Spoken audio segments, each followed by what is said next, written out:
Pag-usapan po natin ngayon ay itong 19th Congress. Alam niyo kung bakit? Kasi patapos na po itong 19th Congress.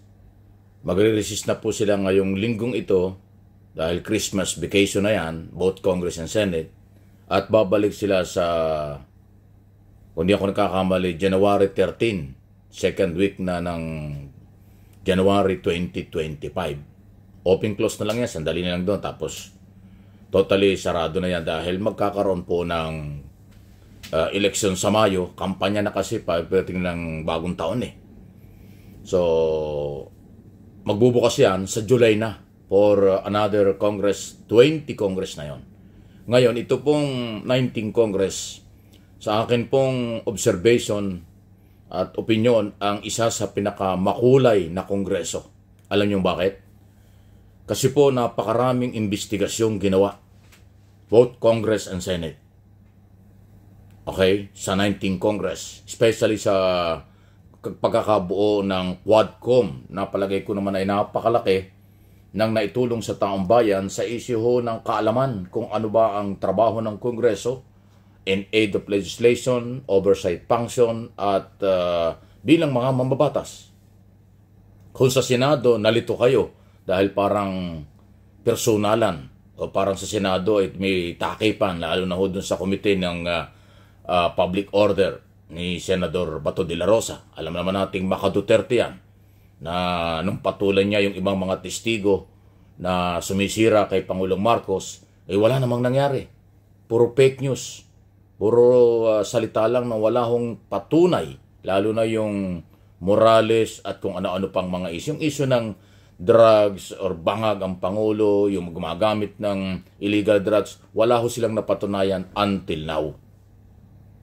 Sa Senado, ilang beses nang imbestiga. Yan si Bato de la Rosa. Wala hong nangyari.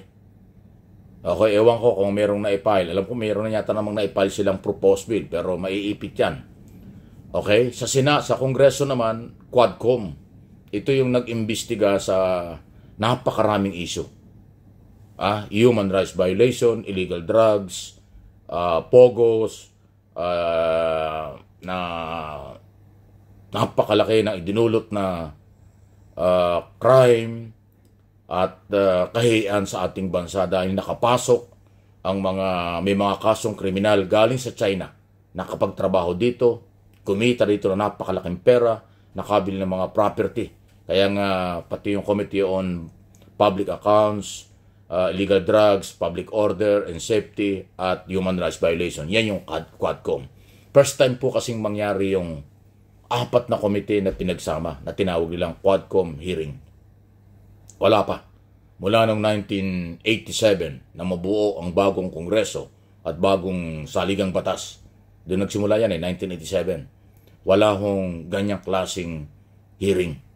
Ngayon lang nangyari 19th Congress under President Marcos, under Speaker Romualdez. Dahil nga ho maraming inimbestigahan at nadiscover ang gobyerno sa mga ginawa ng Duterte administration, especially sa human rights. Kasi nung araw ang pinag-uusapan, 6,000 to 7,000 lang ang di umano'y biktima ng human rights violation sa war on drugs. Hindi pala ganon. Lumabas po doon sa hearing, 30,000 ang biktima. Pati yung reward money, Task Force Davao, DDS, at marami pang issue. Lumabas po yan. Okay? Sa issue naman ng illegal drugs, ay lumabas din po na may mga sabuatan sa ilang mga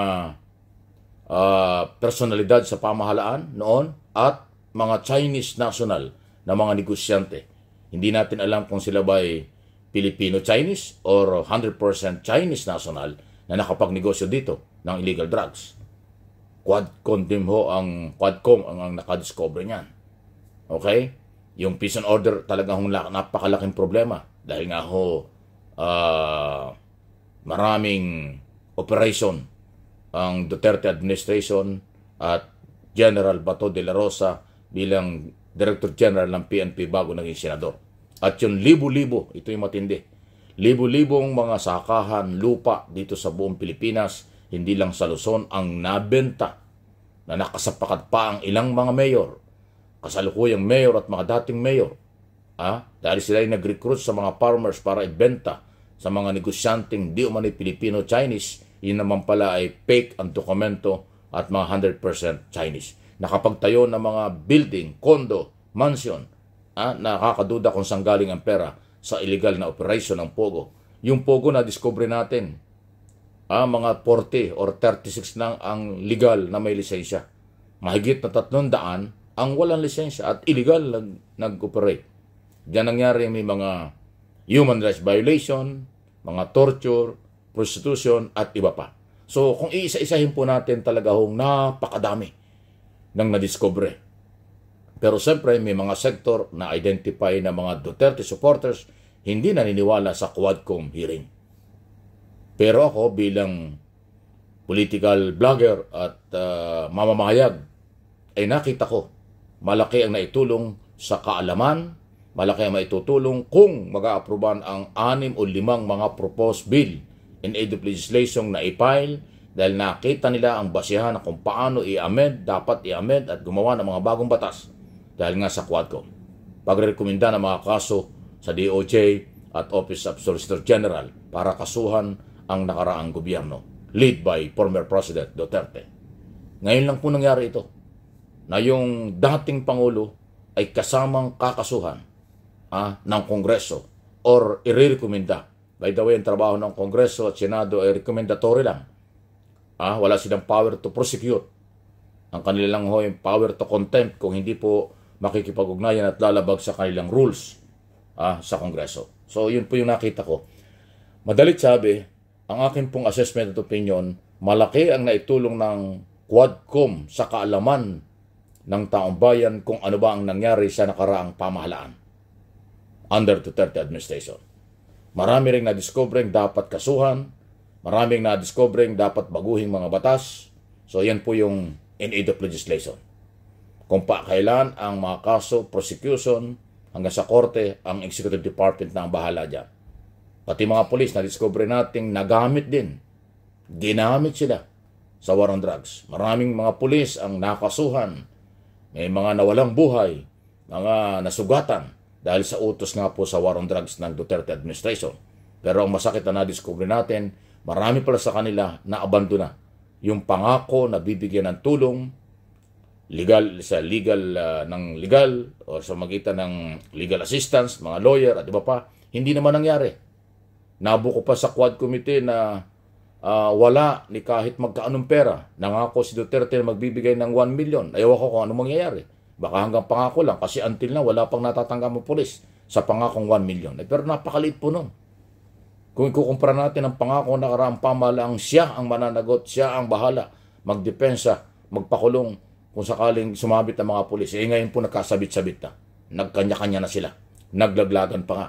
Marami rin pulis nag-expose laban sa kapwa-polis. Na-discover natin marami ring anomalya dyan sa PCSO under Colonel Garma na malapit kay Duterte. Marami hong mga talagang naging biktima ng human rights violation kahit nakakulong noong mga panahon yun. So, kung ang pag-uusapan ay impormasyon kung paano gumawa ng batas, paano palakisin ang batas, maraming nakuha ang Kongreso sa hearing na yan. Kung pag-usapan, maraming naalaman, nakuha rin balita, ang mamamayang Pilipino, Luzon, Visayas, Mindanao sa buong mundo, marami rin po. Nakita nila na ganun pala ang trabaho ng Kongreso. Ganun pala ang nangyari na karaang pamahalaan. Maraming dismaya. At nakita ko napakalaki ng epekto sa mga Duterte followers, supporters ng Quadcom. Dahil maraming pinagsisihan, maraming nagulat sa mga ginawa pala ng nakaraang gobyerno na akala nila lahat tama. Yung pala, maraming sabi. So ilan lamang po yan sa aking mga paniniwala at opinyon, assessment po sa kasalukuyang Kongreso na patapos na ito nga pong 19th Congress. Anong inyong masasabi? Anong opinion nyo? Anong tingin niyo sa performance ng ating mga senador at congressman ngayon pong 19th Congress na malapit na nga pong magtapos ito dahil mag-i-eleksyon na tayo sa Mayo ng susunod na taon. Please like, share ng ating mga bidyong pinag-uusapan dito, lalo na po dito sa MA Pinoy TV.